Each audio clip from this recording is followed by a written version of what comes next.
Inside the Birds is back, and we're coming to you live in the flesh from the heartland, Indianapolis, Indiana. Adam Caplan in his hotel room, me, Geoff Mosher, in my hotel room. Why? Well, it's actually just easier to record a podcast in separate rooms. The sound doesn't interfere. We can do this for the people watching on YouTube in different windows. I remember 2 years ago, Adam, we kind of sat. This is prior to the pandemic. We're sitting like shoulder to shoulder, trying to wedge ourselves into the computer screen. This time, we're like, nah, let's just do it from our own rooms and make it easy on everybody. So look forward. We got a lot to get through. We are, as we record this and people listen to this on Thursday morning, really the combine just a few days old. The workouts start today and it'll carry through to the end of the week. And so this won't be a total emptying of the notebook podcast yet because, we've heard some things. We got to follow up with it. Got to hear some more things. And so I would say our next podcast, Monday morning, 6 a.m. will be a little bit more beefy, but we definitely got some stuff we'll talk about. The Eagles had their press conferences. Howie Roseman spoke. Nick Sirianni spoke. Said some interesting things. Clearly using beer to try to lure Jason Kelce out of into not retiring. So we'll talk about that. And we just have a lot of things that we'll get into from a variety of levels. Are you enjoying yourself so far out in Indiana? We have to remark that the weather has been so amazingly. It's been 60s all week since we've been here, right? Upper 60s. I'm here for the duration, so I don't leave till Monday. Saturday is supposed to be in the 70s. I mean, it's like I ran into someone from the Colts, and I happened to ask this guy. I said, "Hey, by the way, is it always like this?" He goes, "No, you've been here before." I go, "I know, but if you ever had a 60, you ever get 60s in early March?" He goes, "Every couple years we do, but it's just not as." He goes, "Usually it's like overcast." He goes, It was so beautiful today. You kind of got a tan, and I started laughing. But look, it's been it's the usual stuff. So give people an idea for those of you who watch NFL Network on Tuesday and Wednesday, when the coaches and executives spoke, and if you saw Howie Roseman, Nick Sirianni, what happens is they did this in previous years to be able to shoehorn everybody, all these executives and coaches in. And Geoff, you talked about it on a previous show. They'll have sometimes, unfortunately, 5 guys talking at once on podiums going across. I hate it. Yeah. So what I did was, when Roseman was talking, I wanted to hear Scott Fitterer talk, the Panthers GM. There were some issues I wanted to hear if he was going to address them. And then Josh McDaniels talks. This is his first time talking to the media, so I wanted to see, I wanted to see what he was talking about. And then Mike McDaniel spoke. I mean, the new head coach of the Dolphins, who's Mr. Science, if you've seen him. He was hilarious. Dude, he's Mr. Science, Mr. Sarcasm, right. Mr. Dry humor. He's got a wise one track for everything. Yeah, he was good. And the problem is they're all speaking at the same time, so I take 10 minutes of each guy, 5 minutes each guy. I bounce around. It's all you can do if you want to see what they're saying live. Of course, I could get the transcripts, which I got later on Wednesday for most of them. But, it's interesting because I know you were live tweeting. We'll get to that in a second. It's funny, the interpretation of, I started looking, I'm not going to call some of these people out. I'm not just Eagles. It could be any team. It's funny how some reporters see one thing one way and another reporter sees it another way. They don't quite hear the same thing sometimes. Like, I don't really get involved with Twitter anymore other than put some information out. Right. But there were a couple of times I almost said something like, wait a minute, that's not what the guy said. Mm-hmm. And okay,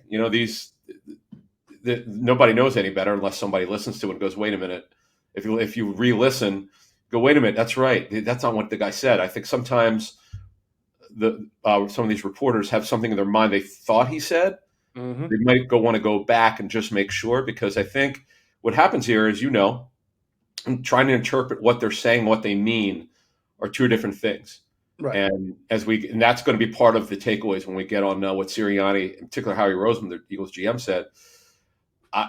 And by the way, he interviewed with Dave Spadaro earlier this week for the Eagles website, and Roseman talked about losing those 2 executives, and he said sort of the same thing, but he went in deeper on Wednesday, which I thought was interesting. He didn't hold back on that situation, right? Which I'll explain, but it's not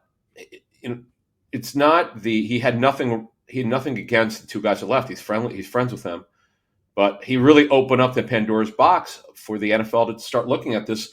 You should not lose people before the draft. For the draft, that's kind of what Howie was saying.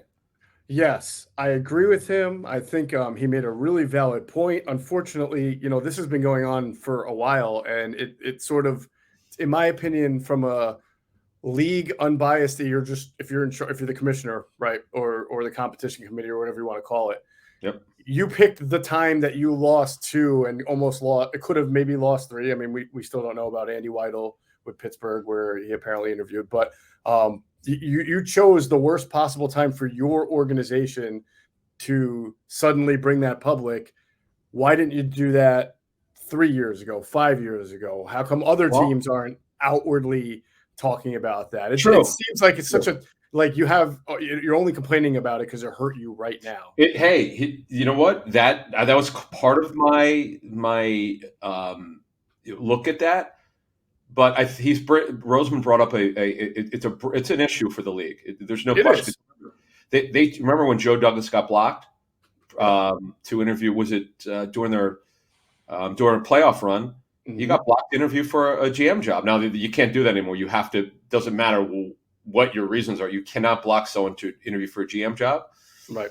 And that's just part of it. But no, it's an interesting discussion because how he talked about that. But we'll get into that and and the combine and some of the stuff we heard the first 2 days. And and the other thing is, I didn't put this in my notes, but I want to talk about this. I really like asking personnel people what they think of the Eagles roster. It's just something I've always done since you and I have done this show.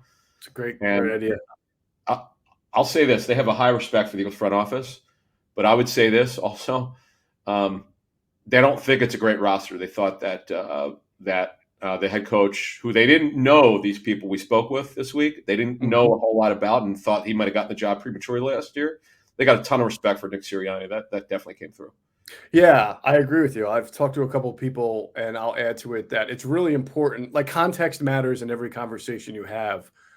If you're talking about the AFC and the added extra seed, the 7th seed was the Raiders, who just barely beat, I think, the Chargers to get into the playoffs, right? Yes, barely. Those were formidable teams that I spoke to someone from a team that was a good playoff team, one of the top 3 seeds, and they were like, you know what? If we played any one of those 7 seeds, we were nervous because they were either had really good quarterback play or hot at the end of the year. They were legit. They were a playoff team. But then the NFC, they were clearly acknowledging that that's where the extra playoff seed helped a team, but also may, as you're getting to with the roster conversation, kind of obscures the fact that that's really not that good of a team. Like, nobody would have scared that team, been scared by that team.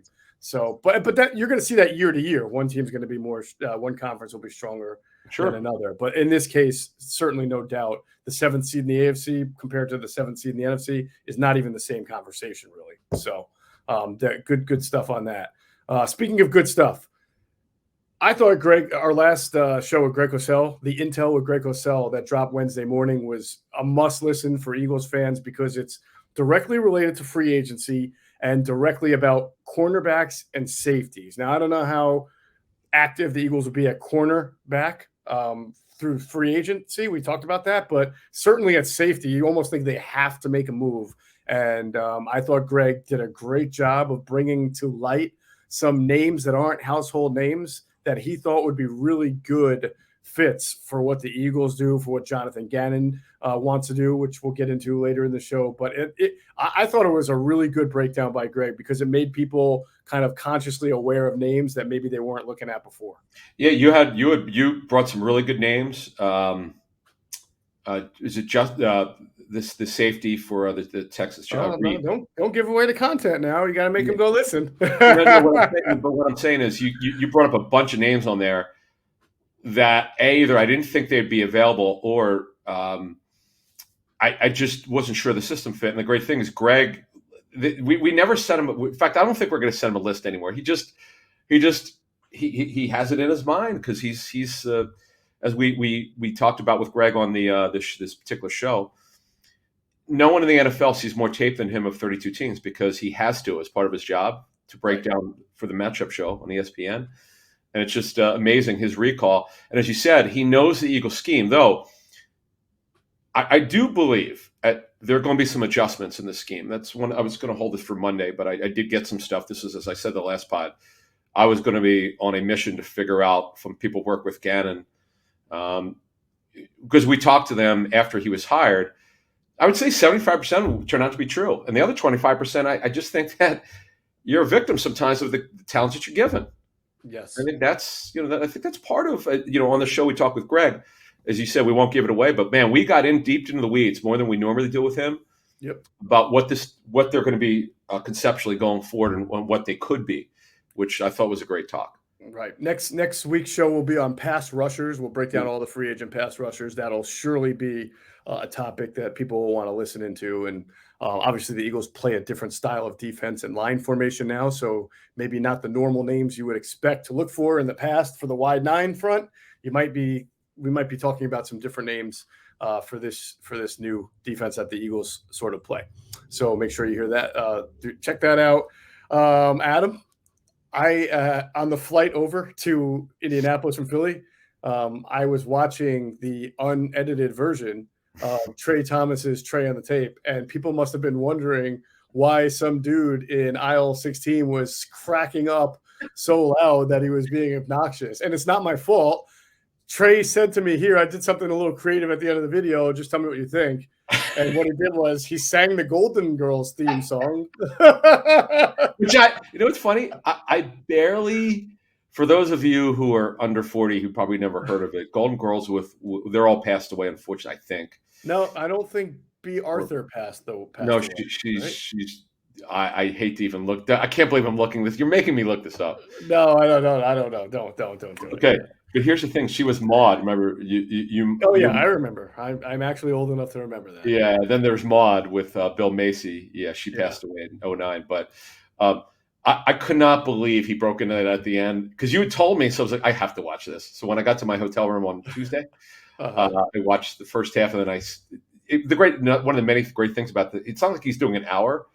It's so in and out. He gets right to everything, and then you told me about it, so I moved the I watched obviously it's on YouTube, so I moved the stick, and I got right back. I'm like, he's not doing this. No, he's not. I couldn't believe it.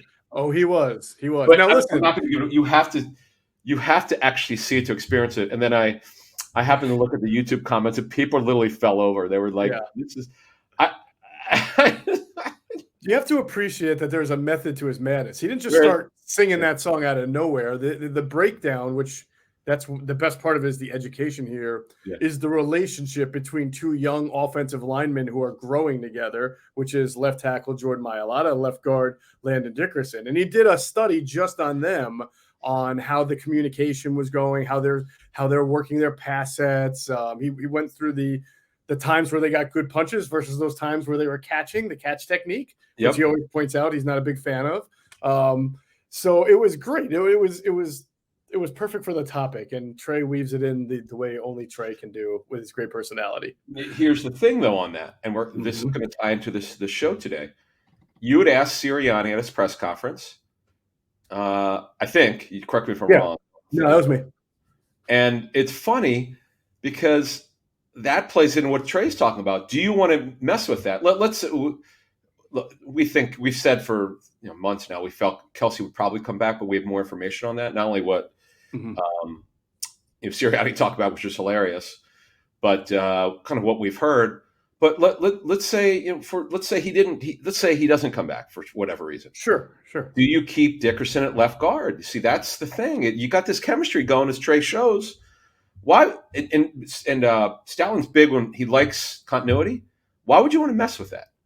It's a great question. It's something that Nick Sirianni was asked about. We'll get into it because he has two questions you'll have to answer about the offensive line.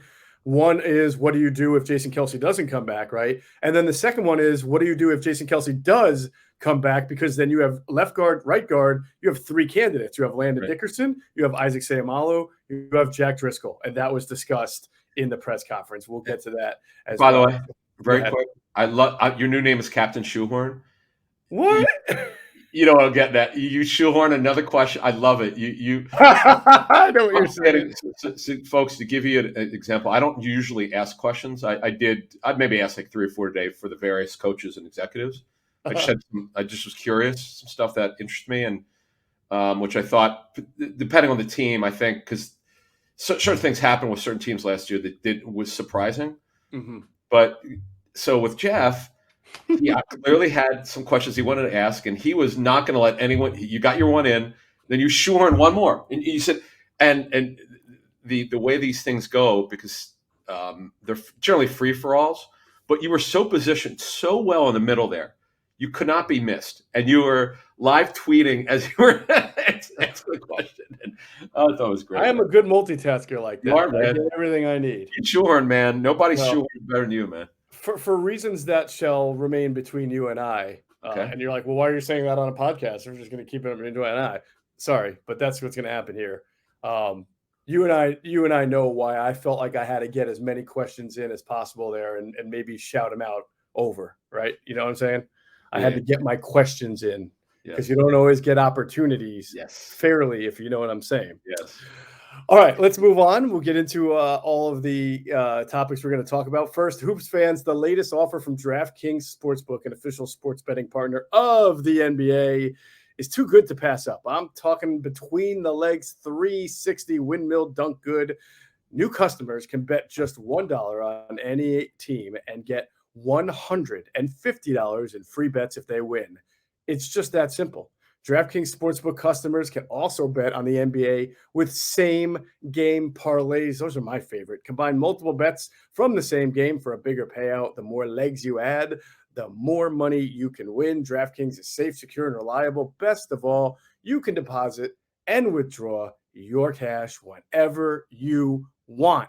So download the DraftKings Sportsbook app now. Use promo code ITB. Bet just $1 on any NBA team and get $150 in free bets if that team wins. That's promo code ITB at DraftKings Sportsbook, an official sports betting partner of the NBA. Must be 21 or older. Pennsylvania only. New customers only. A minimum $5 deposit restrictions apply in partnership with Meadows Racetrack and Casino. See DraftKings.com/sportsbook for details. Gambling problem? Call 1-800-GAMBLER. All right. Let's address the interviews the podium interviews first. We always have to start with the QB because we do, even if the words are the same. Howie Roseman asked again, just like you said before, Howie, are you still committed to Jalen Hurts as your guy? And his answer was, of course, we're still committed to Jalen Hurts as our guy. And this offseason is all about building around him. And your response to that answer is what, Adam Caplan? Just when they kind of surprised us back in, was it January after they lost to the Bucks, I guess, when they broke their season ender, where they kind of came out and killed all the speculation about whether Hurts be the guy and are they going to go after anyone else. We talked about this actually well before that. I said, well, at some point we're gonna get into it after the season was over about how bad the free agent class is. And how and this is not a good draft class on paper. Of course, there are going to be guys who surprise. Kirk Cousins back in 12, who knew he'd be as a 4th-round pick, he'd be a starter still. There are going to be guys who come out of this class like that. But if you just look at the totality of, and this is another thing you and I dug on in the last 2 days, when you talk to people around the league, man, it's just they're not enthused about quarterback. They're just not. With Aaron Rodgers off the market, he's going to resign, barring a shock. Right. He should play, and he should get the kind of deal that he wants to be the quarterback. Although, if I'm Jordan Love's agent, if this happens, man, I would want out. But that's just me. I mean, sitting for 3 years, that's what Rodgers did.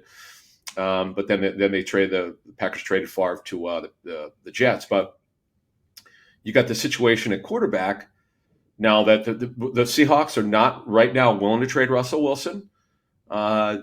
Pete Carroll said on Wednesday it's not their intention. You know, they don't sound like they're listening right now. Could things change? Sure, but they're in a good place right now. And the Watson stuff, the Dolphins already took the Chris Greer, the GM, took him out. He said they're not going after Watson. Right. So if these guys are not available, what are you going to do? If you don't have a quarterback, you got to go get one. And this is the problem with this draft. I just get the feeling this is kind of what I said back in January when these guys both spoke. When we did our show after that, I believe that Roseman and his group had already done of course they had done it. They'd done all their college tape review, and they already probably had personnel meetings and so forth. They probably knew that this is not a great class. Mm-hmm. This has got to. In fact, I think we all know. All you listening know that's part of this. We all know the quarterback position. Mm-hmm. And here's a guy that they know that they can grow with. We know Sirianni spoke very highly of him. But had this been a different year where the draft is better, where maybe there were 2 or 3 veteran free agents, Jimmy Garoppolo is not on the Eagles' radar. They're not interested in him. Plus he's having surgery. So that is why I feel that they've been so steadfast on Hurts, because they know the landscape's not good at quarterback. Right. I mean, it still leaves the whole Deshaun Watson situation as an elephant in the room. And for that reason, and that reason only, because we know and we've reported of their prior interest in Deshaun Watson, even before the allegations, right? Once it became known that he just wanted out of Houston, we became known that the Eagles would be interested. So with that still hovering around, yet not seemingly having much clarity, I'll never slam the door. Me personally will just never say slam the door on that. But I would probably get to the point now where it's like, if it's not Deshaun Watson, which it's, who knows if that's ever going to get settled in time, then there's nobody else. I agree with you. Now, it doesn't mean, as we've said, that they can't draft a quarterback some point in the draft. And I'm with you. I can't. I don't want to slam the door on anything that the Eagles do, because they take a different approach to that position. But I would have a hard time seeing them, moving up in the first round or trying to get into the top 10 for a QB. So all signs would logically point to, that's their guy, Jalen Hurts. And we'll see what happens after the next year. In fact, someone I spoke to who's pretty rock solid on the situation as far as knowing it said, for 2022, we'll see what happens in 2023, which still illustrates the idea that he's still sort of in an evaluation mode, which most people already know. It's not like they're ready to just say, this is our guy for the next 10 years, just because he's back in 2022. So what, you spoke to someone, someone who would know, who was pretty very good intel on their quarterback. Okay. Yeah, and the response was, confidence in him being the quarterback in 2020 for at least 2022. Okay. Right? It's not like this person said, no, he's their guy. They're going to sign him to a long-term deal after he's up after, it's still the same kind of process for them that it was at the beginning of last year. And by the way, this is year 3. If let's say he takes the kind of jump that they're looking for. Mm-hmm. First of all, he's under the beauty of this whole thing is how little money they have invested in this quarterback position in cash and cap. Mm-hmm. There's residual dead money from Flacco's deal, because they, as we reported at the time, the structure was typical. Because I remember when you said to me, "You're so funny." You go, "Let me guess." I forget what you just made me laugh when you said it. Let me guess. They did how many dummy years? You said how many? Like 35 dummy years or something. Right. Like Lane Johnson, I think through 2057 or something. Yeah. He signed through my grandchildren's birthday. Because Lane has been restructured so many times. I wonder what the record is for most restructured for a contract. Actually, the left Tyron Smith he's been at least 5 times.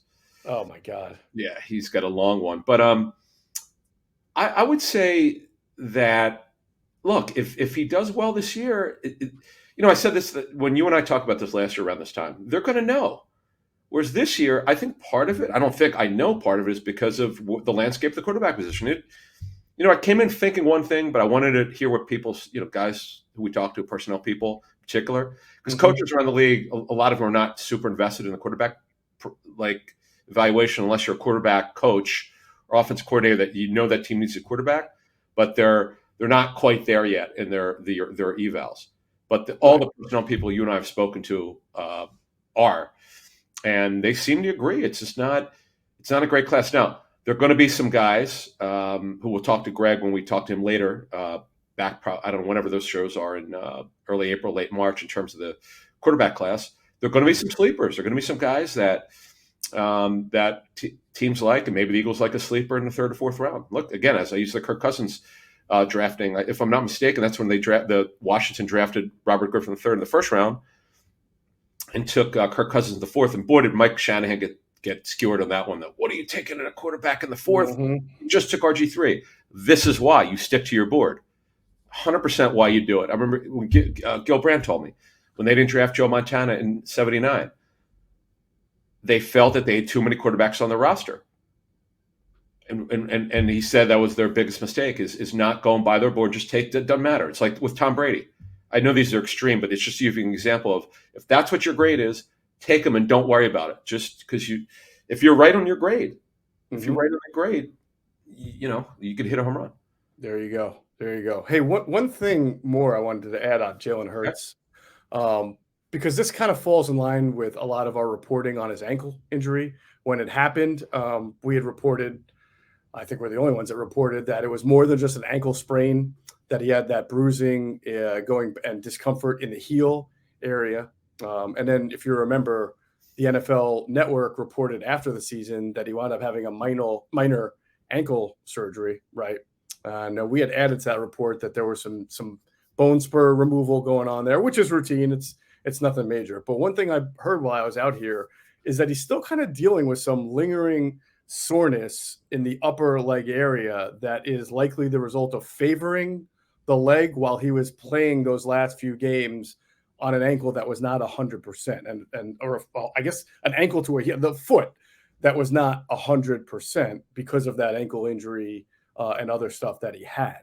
So just thought it's noteworthy that people know he's still dealing with some discomfort and some soreness in the upper leg area, and we'll see if he has to have a treatment or something for that. Okay, because Roseman did say, I forget exactly what he said. It's funny. He didn't want to talk injuries, and then he made a funny comment, but he did say like they're pretty optimistic he'll be ready for their offseason program, which that's good. After let's say it's in May after the draft, after the rookie camp, we're assuming we're going to have the back to a mostly normal schedule. Knock on wood. Should be based on the latest trends with COVID. So if that holds up, you hope so. But I got to believe. I know they have 3 quarterbacks under contract. I got to believe they're going to add one. Now I know Minshew's the backup. He's a pretty darn good backup. But I would be with. What do they have 10 picks now and potentially with compensatory more. Right. It's the funny quote about the quarterback factory. That's just, to me, you got to draft them. They have 3 quarterbacks on the roster. They only drafted one. Mm-hmm. If their grade is, we'll learn more about the sleepers. We'll get with Cosell and that and other people we talked to around the league. Mm-hmm. But I love to know who the mid-round sleepers are for a quarterback, like who. Whether it's Bailey Zappi, who I really find interesting, interesting quarterback. Yep. We're gonna take a deep dive into his talent. The more I talk to people I trust, the more I'm more interested in seeing him or learning more about him. Because we saw him at the Senior Bowl and rain one day. I just didn't think it. Sometimes you got to be careful with the Senior Bowl. You're only really getting 2 real days of practice, and they're not practicing with guys they've worked with before. Right. But we've heard his tape is pretty intriguing, so I look forward to learning more about him. Yeah, no doubt, no doubt. I don't know if you got a chance to catch Carson Strong's podium interview, but I felt like he was trying to be a little bit of a defender of this quarterback class. For all the reasons he's talking about earlier. He's like, I think at one point he really said, "We are not as." He said, "We're getting disrespected. We're not this bad." I know someone, a pretty high-ranking scout from an AFC team that likes Carson Strong a lot. He said, "Listen, I'm not selling you. He's like top 15, 20 talent." He's just saying if you take the medicals out of it, he just likes him as a throwing quarterback. He thinks he's as good chance to be a good quarterback in the league. But you'll talk to other teams that will probably not want to touch him because of the medicals, or just find potential in somebody else instead. I saw this up front. Just as a disclaimer, I was sitting with a quarterback coach from a team, and it just happened to be when Carson Strong was throwing. Mm-hmm. Well, actually, I shouldn't say sitting. We were standing up. It was raining on that Wednesday, I think, of the Senior Bowl. But anyway, he said that he had already started digging a little bit, and he said that footwork has to be better, but enormous arm strength. I mean, ironic, his last name is Strong, and he's got a great arm. Mm-hmm. He's pretty gifted, but that surgically paired right knee is going to be the issue with him. And depending on, is he a guy that you as I said, several shows ago, could he get the Davis Mills treatment, drop from potential late first round pick to the third? Yes, that's obviously in play. But that's what this is what the combine is about: medicals, interviews, particularly for quarterbacks. I mean, they'll throw grades. Some guys aren't. We'll get to Matt Corral later, but this is there's got to be some guys that the team that we talk about on the show, mostly the Eagles, they've got to find one more guy. Why not find that? Reed Sinnett, I mean, who knows? He's a flyer anyway. Why not draft somebody since you got all these picks? There you go. All right, we'll see what happens there. We talked a little bit already about Howie Roseman's very strong statements about losing 2 personnel executives. I will say I had a chance. For like 5 minutes, I ran into Brandon Brown, who's now with the Giants as their assistant GM. Had a lot of just really positive things to say about coming up through the Eagles system. Really he seems to appreciate how the Eagles think differently, which we know we talk about they do, whether it's quarterbacks or other things. And he likes that, and Howie made a good point, while he almost a point that was opposite of what he was trying to rail against. But he said, like, they know what I'm thinking a little bit, and that's not ideal, but I also know what he's thinking. So right. In his point to say it's really not fair, he was basically saying also, well, it's kind of fair. I mean, whatever he knows about me, I know about him. So all's fair in there. It's a little bit of a wash. Yeah, I get it's weird. Like, you should never block anyone from doing better in their career. Now, the issue with that is the timing. It's happened a lot over the years where guys would leave. Not a lot. I shouldn't say a lot. It happens once or twice at least in every draft process where a guy leaves, not fired. Sometimes they, like Ian Cunningham's the assistant. Are they both assistant GMs? Brown and Cunningham? Yes. Okay. Yes. But it does happen. Not a lot though. It's very infrequent. It just doesn't happen a lot. And that's why when people will say, oh, well, if you're going to make a GM change, you don't want to do it until after the draft or literally right after the season's over. You don't want to do it in February or March. It's ridiculous. Timing's bad because you don't want them taking the secrets away. That's the thing. That's why some teams who know they're going to fire executives, this is horrible to talk about, but I'm going to talk about because it happens. We're all about going to the inside here. Mm-hmm. I know teams who flat out were going to fire people, but they would not do it until the draft was over because they didn't want them to give away any secrets if they would go to another team. Because if you fire me, you can't block them from going somewhere. Right. So this is what they do. And it's terrible that they do this, but that's why, and Howie Roseman clearly likes these guys, Cunningham and Brown. The two very well liked guys. And the other thing is, it does hurt, as we said a couple shows ago. It's not like they can't get through the process pretty seamlessly. Mm-hmm. You're still losing 2 valuable, high-ranking executives who are good evaluators, and you won't have them for cross-checks and all the things that they would do. Mm-hmm. Now, after the draft, my sense is nothing will happen of significance until after the draft. Mm-hmm. Then Roseman said with Dave Spadaro on the Eagles website that he did talk about in passing about how giving some guys, some more, maybe potential more responsibility or so forth. It's hard going through their list of who that could be. Yeah, because a lot of these guys don't. The in-house guys, yes, but are you willing to give someone who doesn't, who's living in another part of the country, move them inside? Some guys don't want to do that. They just like, being out, not being there. So we'll see. But they've done it. You look at their front office, man. They've got a lot of talented people. And as I said on the last show, when the GM follows the process and sticks with it, he does pretty well. When he doesn't, or there are other forces that shouldn't be involved that are, it doesn't happen. It doesn't happen seamlessly as it should. So that's always, I get the tug of war sometimes with this team, but it's amazing what happens when you follow the board, just like they did in 2016 and just like they did last year. No doubt about it. Let's wrap this up because the defense is obviously kind of a major storyline, as you even pointed out, as people talk about the roster not being very, very good. You look at the defense.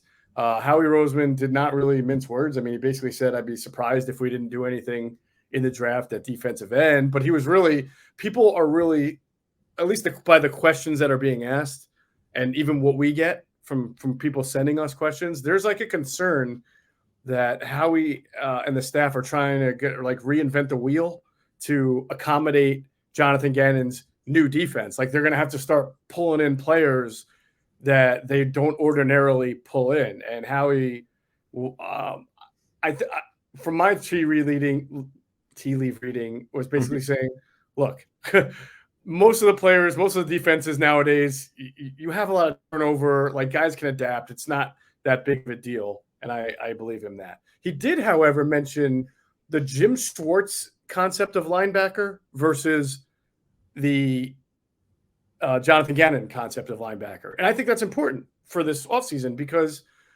we saw Jonathan Gannon do something with a linebacker that we never saw Schwartz nor anybody really in the Andy Reid era do, which is take a guy and play him on the line. And that was Jannard Avery, right? On the ball, right. On the ball. Yeah, never saw them do that before like that and play like 5-1 fronts or 5-2 fronts. So I think that was kind of his way of hinting that if they're going to do something different, it might be at that position as far as looking for a Jannard Avery type player. That's tea leaf reading for me. Yeah, maybe forward and backwards there. Yeah, so I might as well get to this nugget. So I like it. One of the things I really wanted to find out because it had been bothering me is about why did Gannon do some things that were not backed by some things that he had done or stuff that he learned from Mike Zimmer or Eberflus as two most recent guys that he worked for. Zimmer because it's his defense in Minnesota, and Eberflus, who's now the Bears head coach, who ran a different defense from Zimmer. But and we'll talk a little. We talked to Greg Cosell about this. We're not going to give that away, but you got to listen to the show with Greg because we actually got into that with him. But one of the things I found out on Wednesday, I think it was Wednesday night or Wednesday afternoon, from someone who knows Gannon really well, who helped us last year with some information, which I would was mostly true. And I'll say this again, I as much as I criticize Gannon, which I sometimes feel bad, I really went all in against him, but sometimes because it just when people you and I trust around the league watch the Eagles tape, they shake their head like, why is this guy coaching scared? Mm-hmm. Or why isn't he aggressive? So this is one guy in particular said, like, look, you when you don't have the personnel that fits what you want to do, you do whatever it takes to win. Like sometimes it's not what the fans want, or this guy doesn't know the Eagles front office, but maybe they watch the tape, they weren't happy with it. He was just musing. But the fact you're kind of you're victim to what you're given. And this guy who worked with Gannon, who knows him pretty well, felt that Gannon was coaching sometimes with one hand behind his back because he just didn't have the talent. But this guy also added, goes, you have to understand, though, a lot of what he likes is by Zimmer, but just in philosophy. Gannon doesn't believe you need to be super deep at DN. Zimmer, and here's a nugget, and when this guy said this, I want to make sure it was correct, and it was. Mm-hmm. Spielman never in his tenure did he draft a DN higher than the third round. Yeah, which I looked it up, and I'm like going through the list. And I'm like, wait a minute, Daniil Hunter was a third round pick. Yeah. What's his name fell to the fourth because of Griffin challenges. What's Everton Griffin? Griffin, yeah, he was a fourth rounder. Wow. But if you look at the cornerback group, and Gannon's a guy that believes that you need to have really good depth at corner. And if you look at Zimmer, you could go through all the names: Xavier Rhodes, Mike Hughes. It unfortunately didn't work out. He tore his ACL. He's now with Kansas City. But look at first and second rounders. To Trey Wayne's first rounder, Mackenzie Alexander. You just go, So yeah, they've clearly built their team back to front in as far as investment. So that leads me to think that the Minnesota philosophy there was your coverage, and we've heard this before, but like, not that your coverage is more important than your pass rush, but your coverage will help your pass rush. Whereas for the longest time being an Eagles reporter, whether it was Andy or even Chip or to Doug, it was always felt like they felt that the pass rush was supposed to help the coverage, right? But think about it. 2 years ago, the Eagles led the league in sacks, and they gave up big plays all over the field. it's really, I think the game is changing where we saw Miami do this, right? They poured a ton of money into Xavier Howard, poured a ton of money into Byron Jones, and then they drafted an Auburn corner in the first round. I had a conversation about somebody with this, a person in the league about, what's that? No, I mean, I'm sorry, with a league executive about the changing dynamics of defense. And he said, I don't think teams are per se building themselves differently, but I think they are moving toward more back end creativity than front end pass rush. Like, it's not just go get the quarterback with you. They are trying to do things on the back end a lot more now than you saw 5 to 10 years ago. Well, now here's another part of this, though, where he doesn't run Zimmer stuff. The Eagles, I was told for a very good source who looked the Eagles tape, someone who did advance on them, so that he could not remember a time they ever ran one double-A gap blitz, not even one, which is Zimmer's calling call. That's their blitz, that's their third down package, which tells me, I understand, like, he probably took some stuff from Eberflus. In fact, I know he did. Yeah. But that's why it's hard to figure out what exactly this thing's going to look like. Let's just call him Zimmerflus. I don't know. That's who he is. I don't know. And it's funny now. We'll see what Eberflus does because they're going to run a 43, which they haven't run in years with the Bears. So I don't know. I just feel like trying to be fair with Gannon here is that I think his hands are tied. But here's what's interesting, though. Roseman, he admitted in his Wednesday press conference that he'd be surprised if they didn't do something at DN. Yeah. I think it was DN, or did he say D? D's just an overall D lineman, or D? I can't remember exactly what. Well, I believe the question was phrased as edge. Edge, okay, edge. Okay, so pass rusher. Right. Yeah. Now here's the question: they ran a lot of multiple fronts, like a lot of them. Mm-hmm. But if you're going to run multiple fronts, you still need edge rushers, right? It doesn't take that. Even again, I don't know Gannon personally, so I've never talked to the guy in my life. I just to move this forward here, I think. And it's not the Eagles' front office fault. In fact, Roseman talked about this on Wednesday. They now know that they went through a season with this coaching staff. They understand the schemes better, what they need, and this is where communication is really key. And does he like guys with? You had a nugget last year also as a nose tackle. Like, you had heard that he wanted a nose tackle. Does he think arm length is? He may have addressed this, Gannon, on the record though. Did he ever talk about arm length? I can't remember. I can't remember. I don't remember. But again, they're going to learn more about him in their talks. They're obviously at free agency coming up here, and then their draft discussions. So they'll do a better job of helping him. Not they didn't, but they also were trying to learn on the run with a completely different schematics than Jim Schwartz. You couldn't ask for two different defenses. It couldn't be more different, right? All right. Yeah, definitely. So let me ask you this. This is just for everybody's purposes, complete speculation because it's fun to do, and it's just based on the conversation we just had. Let's say the Eagles only make one first-round pick. They wind up trading one for a few, okay? If you were a handicapper, you are a DraftKings handicapper, would you set the odds highest or low? I don't know. Most favorable. You know how they come up with those lists, quarterback being traded to this team. Yeah. So based on the conversation we just had, pass rusher or cornerback or other position, A, B, and C. Okay. How do you handicap that? I'll give you one higher than the other in a second, but just to understand something. Brandon Graham come out of a torn Achilles. Is it second one or first one? First one. It's his first torn Achilles. Yeah, he had an ACL as a rookie. Right. Brandon Brooks had two Achilles injuries. Yes. Right. 2 Achilles, a shoulder, a back. He's had everything. Yeah.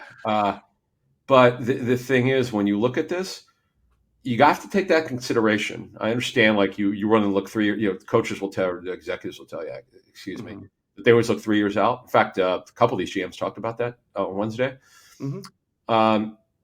They got trouble lining up at DN other than Josh Sweat, and we'll see about how Brandon Graham looks. Yeah. So now a corner. You can make the same argument at corner. Yeah, that's what I was going to get to. It's very close. I mean, based on, again, these are people who know Gannon and what he thinks, and particularly guys who coach with him. Zimmer's believe it's funny. You look at their DN group, their rotation. They never had a great rotation. when Brian Robinson was with the Vikings, he was another guy that became their third end when his career wound down. But see, this flies in the face of the Eagles. Their philosophy is depth at DN and having four guys you could play. I'm not saying they won't do that, but the problem is the scheme is so different than anything they've ever run here in Philly. Right.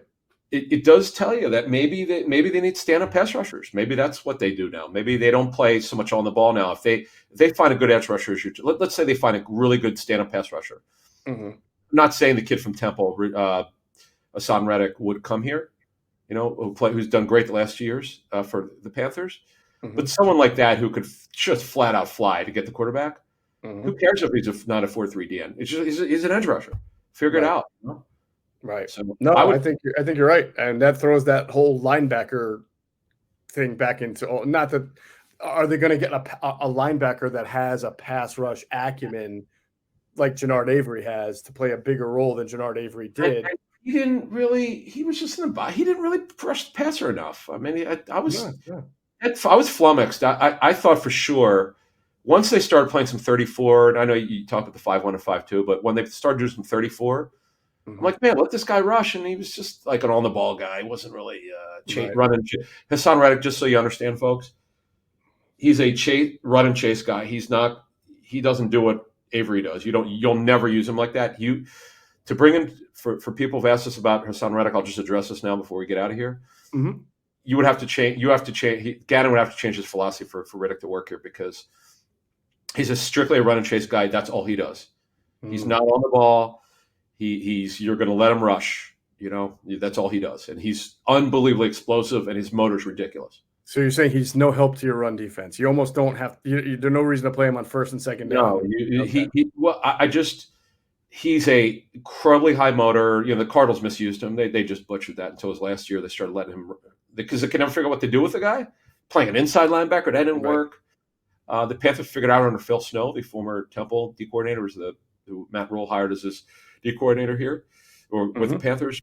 But to move this along here, see, we just don't know for sure what they're going to do defensively. There are going to be changes. We've hinted that for a couple of weeks on our show that there are going to be some adjustments to the scheme. But that's all based on personnel you can get. You gotta. This is where there's a symbiotic relationship between the front office and the coaches has got to come into play here. Absolutely. All right, and Howie did say that with 1 year under the belt, that he feels everybody has a good understanding of what they want from each other, which is really critical. All right, we're going to get into some kind of nuggets of news that we've heard just out here in Indianapolis, things we've picked up on certain people. Before that, I want to stop and tell everybody to go check out our friends at PHLSportsNation.com, enhancing the fans' experience with their coverage of all Philadelphia sports teams. For the fan, by the fan is their motto. So make sure you check out all their great coverage and content. And we'll pause real quick for a word from our great sponsors, including our friends at Sky Motor Cars. All right, remember, if you stop in to Sky Motor Cars out there in Westchester, PA, make sure you tell them Adam and Geoff sent you. You'll get a great deal. And if you happen to hear some strange noises going into the read there, that's just Adam and his computer, he said, was freezing up. Not any funny stuff going on in his room. No. Let's get into some things that we've heard throughout the combine here as we work our sources. A big name, Adam, that we've talked about a lot, and I knew we were going to talk to people here about a lot, is Jalen Reagor. After 2 years, obviously not the success story that the Eagles had hoped he would be. So, kind of like the way you've gone around asking about the people about the Eagles roster, I've tried to ask as many people from other teams about where they had Jalen rated. Did they feel like this kind of thing would happen to him? And you get a mix of reasons. There were some people who feel like he has tremendous amount of talent. He's just got to be in the right situation. There were a couple of people who noted that he's a good player, but at TCU, they felt maybe his body language wasn't great because his last year he played with a quarterback who was not very accurate, and they wondered how that might parlay into it being a professional.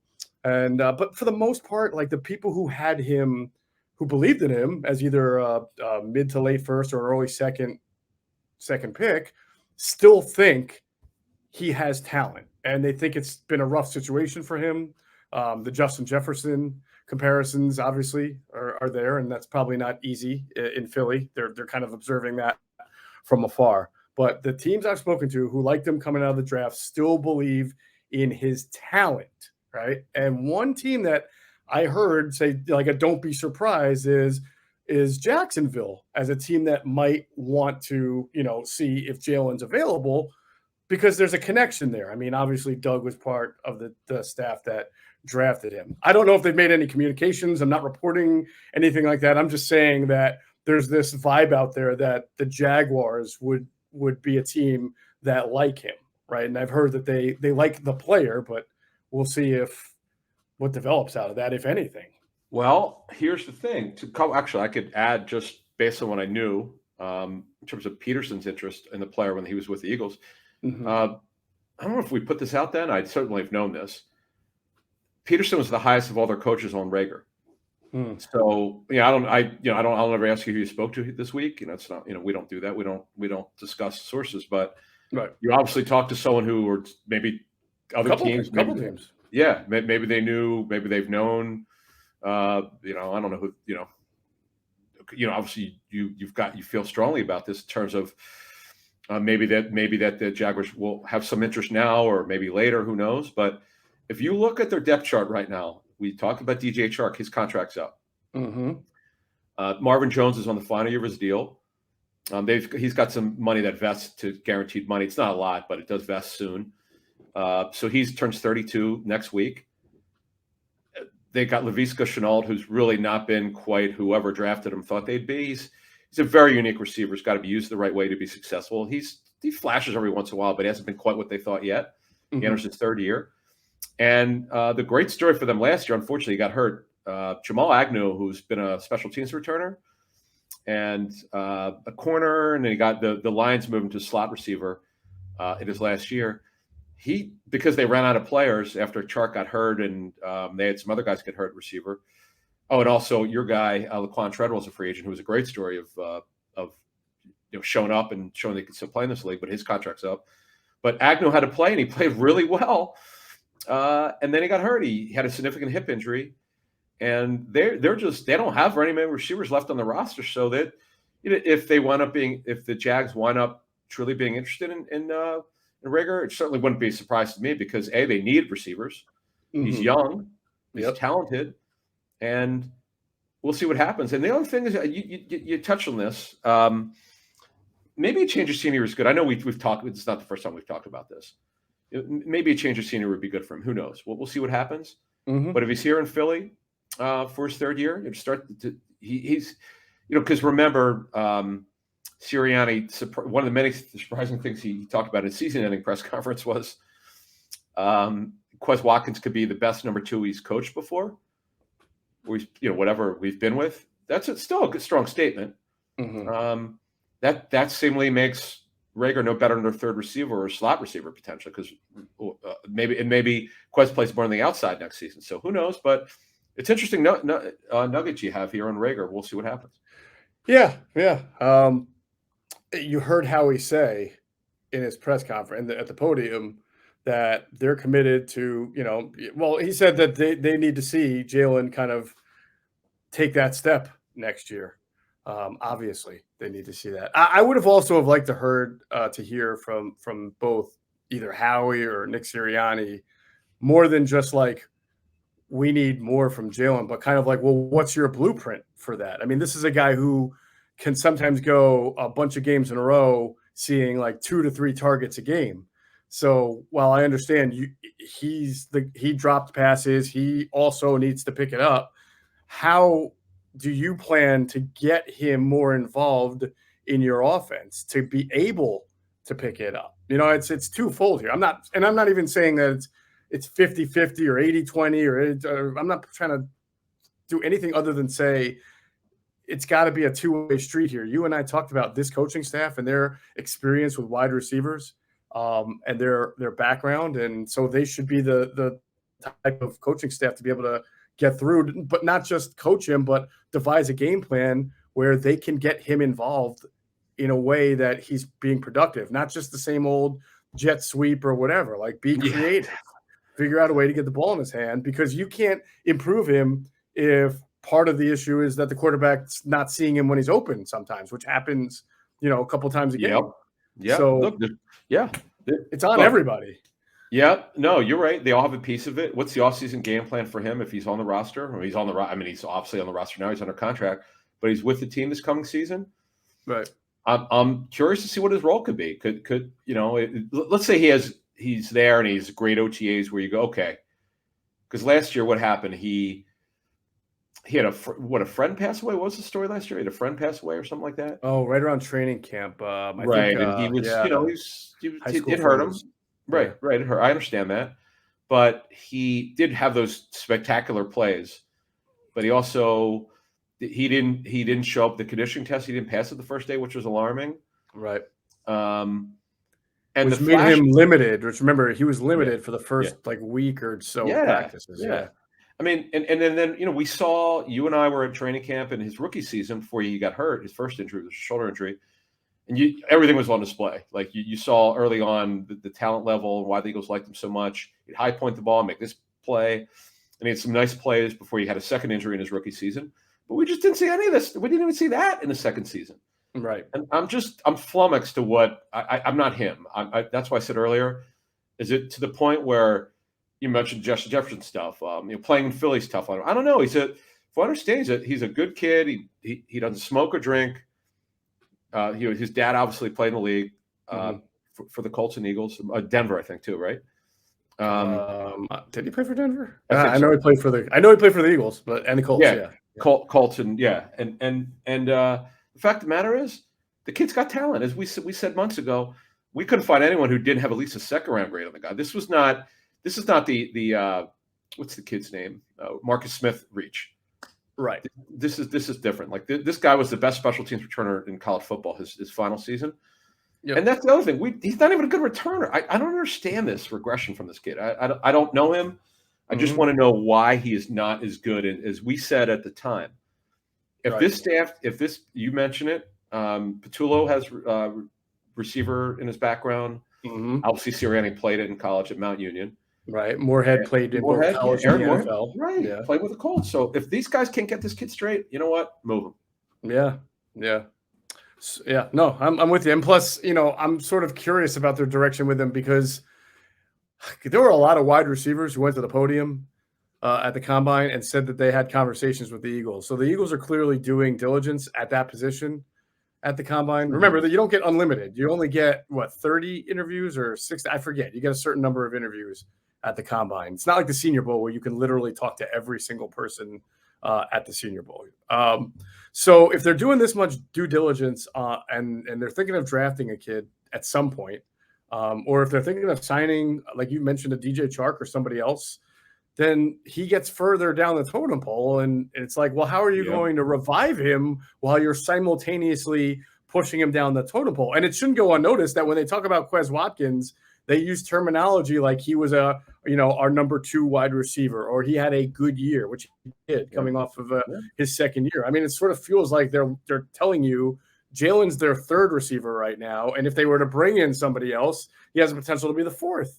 So that's like, well, how are you gonna, I mean, even if they get a mid-level veteran, which they have to get a veteran, they don't have a choice. This has to happen. We talked about it before the season started. It was a mistake. It wound up being a mistake once we got into the season. They have to. I understand you want to go with a young group. I like that. That's fine. But you saw the value of Alshon Jeffrey before at the end. It didn't. Obviously he was pretty much toast. But when he rolled, when he was doing well, he just brought something to that football team. And he was in the back 9 of his career, but he had plenty left when they got him. There's no question that he had plenty left in the tank. Right. They really missed that guy. I'm not against getting a guy who's got maybe a year left in him. Or people have asked me about Emmanuel Sanders. He was been one of my favorite receivers really last 10 years, but he really did nothing for the Bills last season. They didn't think Gabe Davis was ready to be a full-time starter. That turned out to be a mistake. And, my God, he's a stud. And Emmanuel Sanders just didn't have much left in the tank. I mean, if you want to bring Emmanuel Sanders in, great. I don't think he looks like he's near the end here. I don't know. I think with what the Eagles have going now, that if they're going to get a wide receiver, I think veteran doesn't have to mean old like Emmanuel No, Sanders. I would look for a 7 got guy. moved. Right, sure. Yeah, no, I would look for a guy who's going to play though, like a I DJ Char, like someone who's on a second contract, or Well, that's gonna be money yeah, though. like That's but here's the question on that.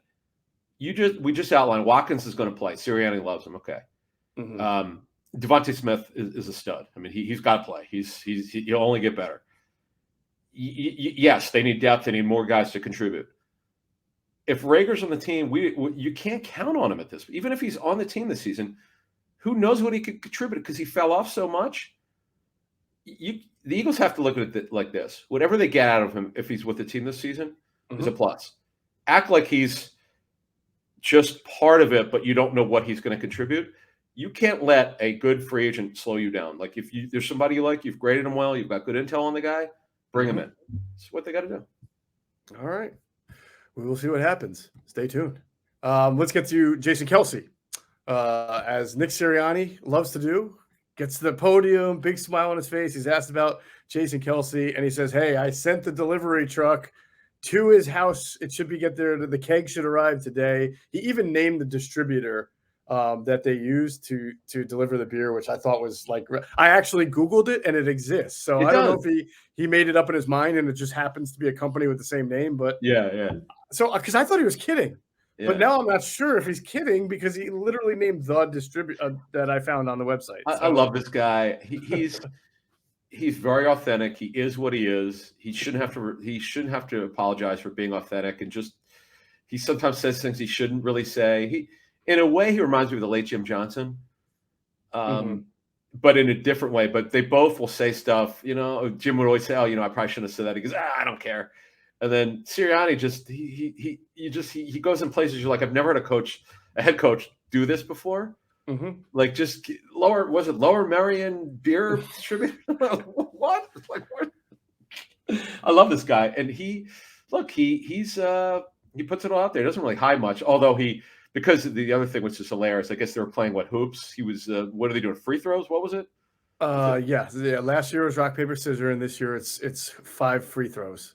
And who is the one who went 2 for 5? So he's like, I guess he thought he was out, right? Yeah, that's right. He's like, oh Strong? Man, no, I thought it was a wide receiver. Okay, I don't know. I thought it was a quarterback, but it could be. I don't know. But he was very funny. He said, I guess I didn't have. He's like, I guess they're not going to draft me now. That's not a good percentage for free throws, man. That's not. That's like Chris Dudley for all you NBA fans. But I was going to say Ben Simmons, but all right. Yeah. But so what do you know about anything more on Kelce here? So it's my understanding. Look, the Eagles said that they're hopeful that he's going to be back. It's my understanding that he is still deciding. As he has said publicly, he was going to take his time. But what I know is that we know in the past, like it's been about like what's my body telling me versus what's my mind telling me. I'm told he's feeling good, like his body's in good condition.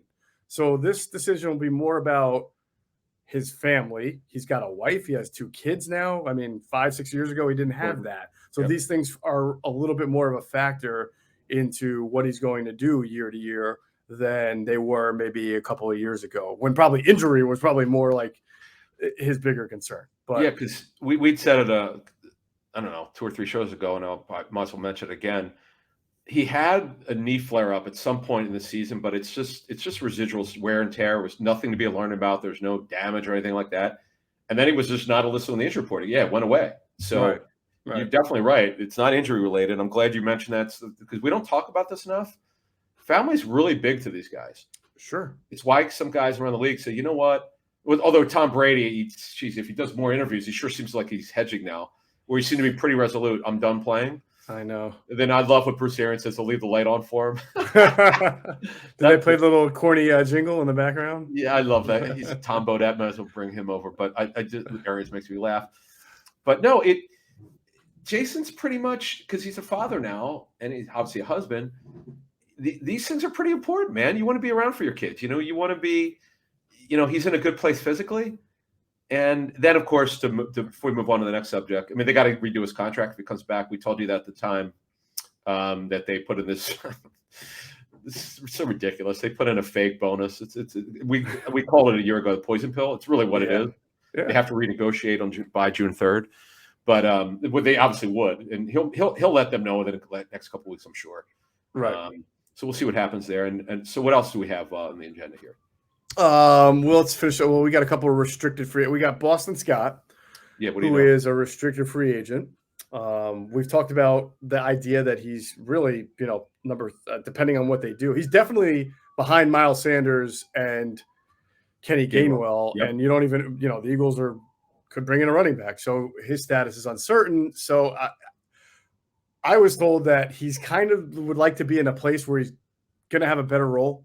I don't think this guy expects to be anybody's franchise feature back, but I think, of course, being the number 3 with the potential to be 4 is not what he wants after having some pretty good seasons here, showing what he can do as a backup. Now, it's not in his control, Adam. I mean, it's really what the Eagles give him the low tender, and he doesn't sign it. Then that's not going to happen because they're not going to tender him because I mentioned this the last show. The smartest thing for them to do if they wanted to bring him back is say, listen, if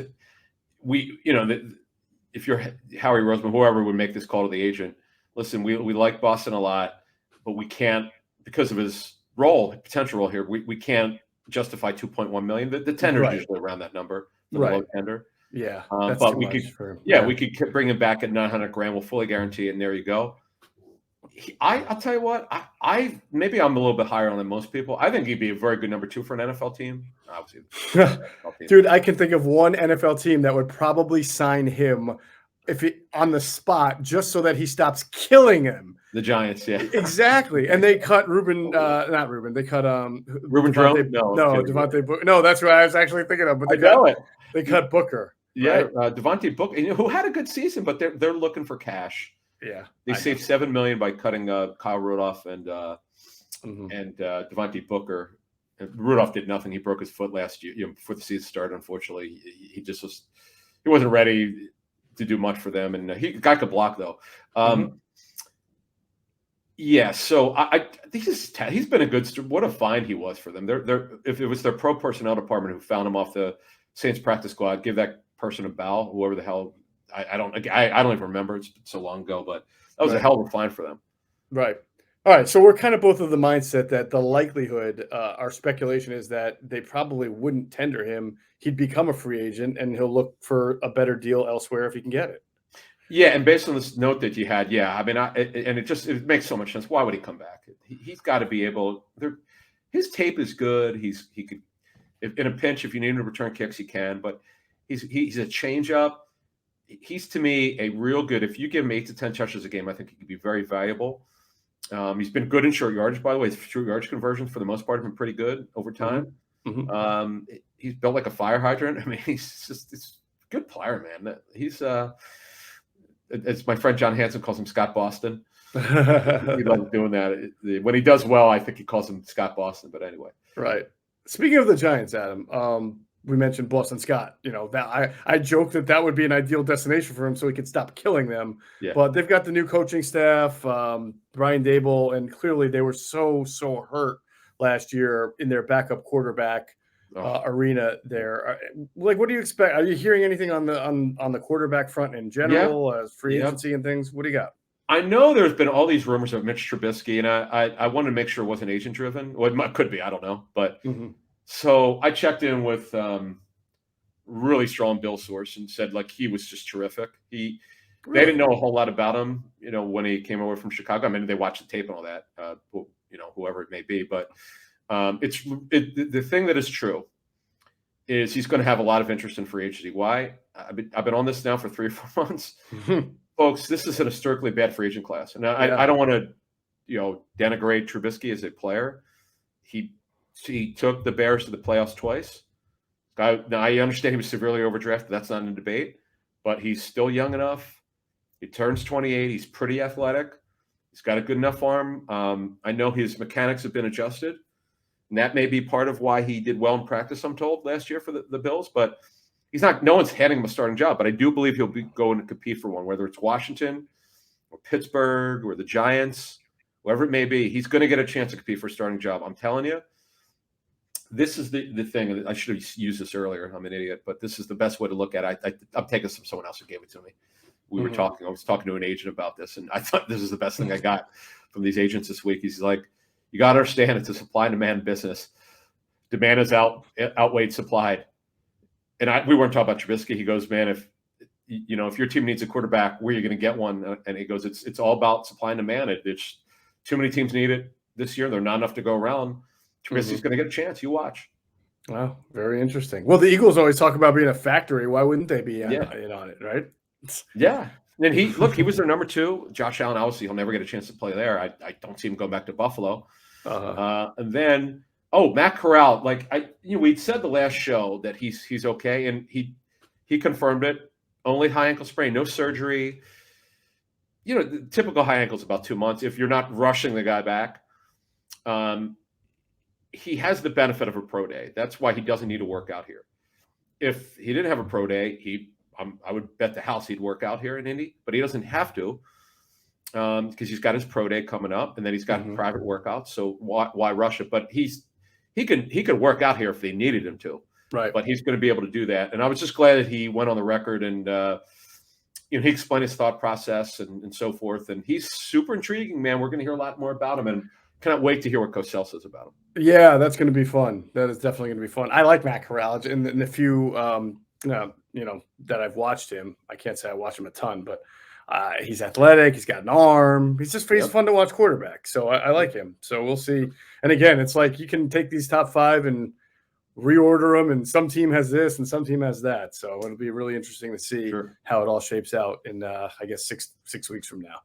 All right, we've emptied what we've got. We will, for this episode, and like I said, next episode will be a complete emptying of the notebook and basically recap everything that went on at the Combine and everything that we've heard. So thanks for sticking with us for this one, and we appreciate it. All right, that'll do it for this episode of Inside the Birds, the leading podcast in Eagles Intel. Big thanks, as always, to our producer, Hunter Brody. Check out his work on YouTube. It's called Sports Talk. Sports Talk with Broads. And check out his website, broadsmedia.com. And as always, we thank you for flying with us inside the bird.